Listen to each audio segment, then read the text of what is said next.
அனைவருக்கும் அன்பு வணக்கங்கள். இன்றைய அமுத மொழிகளிலே நாம் பார்க்க இருப்பது ஒரு அருமையான சுபாஷிதத்தை. வாருங்கள். ராகஸ்து பந்தஸ்ய நிதானமேவ யாகேன சௌக்கியம் க்ஷணிகம் லபந்தே யோகேன கைவல்யமிஹாப்னுவந்தி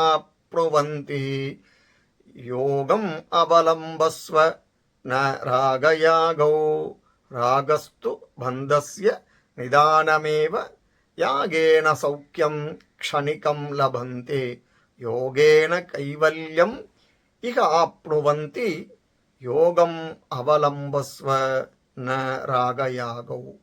இதன் பொருள், அடிமைத்தனத்தின் முதல் காரணமே மோகம்தான். யாகம் செய்வதன் மூலம் மக்கள் நிலையற்ற மகிழ்ச்சியை மட்டுமே பெறுகிறார்கள். யோகங்களை செய்வதன் மூலம் பலர் முக்தி அடைகின்றனர். எனவே யோகாவை கடைபிடியுங்கள். மோகம் மற்றும் யாகத்தின் பின்னால் செல்ல வேண்டாம் என்கிறது இந்த சுபாஷிதம். இந்த பதிவு உங்களுக்கு பயனுடையதாக இருப்பின் சப்ஸ்கிரைப் பண்ணவும், ஷேர் பண்ணவும். நன்றி, வணக்கம்.